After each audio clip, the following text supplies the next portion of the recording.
They call me Jenny. And what I'm about to share isn't just a story. It's a warning. Ready? Let's begin. The night smelled of salt water and tequila, a slow ocean breeze breathing in through the open-air bar. It was my last night south of the Rio Grande. Juan's wedding had been beautiful, laughter, rice in the air, church bells echoing over the cobblestones, but now he was staying here, taking over his father's copper factory. I was leaning against the mahogany bar when Maggie slid into the stool beside me.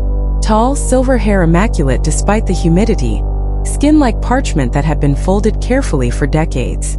"You'll be fine, Sam," she said, her voice warm but carrying the weight of someone who's seen too many goodbyes. "This is just the next stage of life." I tried to smile. I just wish everyone I knew was in the same stage. Instead, I'm somewhere in the middle. No kids, no marriage, nothing that matches my friends' lives. Maggie chuckled, reaching into her handbag.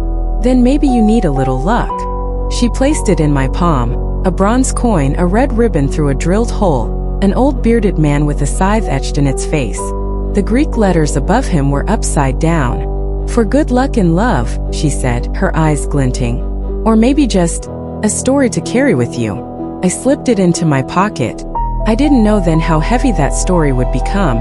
The air in the plane was cool, stale with recirculated breath. I sat beside a sweet-looking old church lady who nodded off almost instantly after takeoff.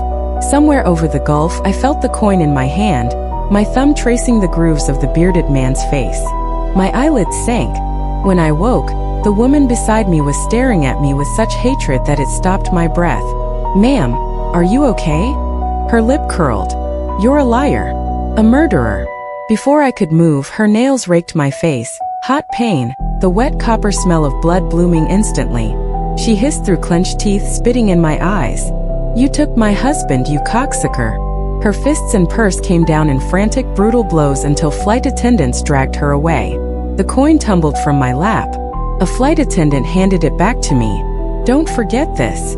As soon as it touched my palm, every elderly passenger stopped glaring, as if nothing had happened at all. The next morning, my clock read 5 a.m. too early. My eyes burned as if the air itself was sandpaper. The pages of my new book swam and blurred. The TV sounded muffled, cotton in my ears. My appetite was gone. By noon at work, fatigue weighed on me like wet cement. In the bathroom mirror, I barely recognized my reflection. Hair streaked with white, skin loose in places I'd never noticed before. Heavy bags under my eyes. Chip, my boss, washed his hands beside me. "Sam, you look like hell, man. Like a corpse." The street outside the church was a blur of black suits and veiled faces. A funeral procession spilling down the steps. Someone shouted from the shadows, "That's him. That's the one." Heads turned. Elderly faces twisted in rage. The insults came like stones: murderer, Judas, abomination. Then they started crossing the street toward me. Not walking, advancing. I clutched the coin and ran. 6 blocks of sprinting, lungs burning. I didn't see the box truck until it clipped my side. Pavement slammed into me, skin shredding on asphalt. My head rang like a struck bell. They caught up. A shoe to the mouth, the taste of blood and enamel, a fist splitting my lip. Through the days, I saw the priest swinging a gold censer like a weapon. The last thing I felt was the weight of it crashing into my skull. Consciousness returned slow and thick. My wrists were strapped to the bed, a tube in my throat. Through the blur, a woman sat smoking. Young, stunning, skin like porcelain, hair pale as snow, legs crossed in a posture of casual dominance. "I'm glad you kept it," she said, holding up the coin. "That little disc bought me decades." Her voice familiar. My mind stuttered. Then I saw it.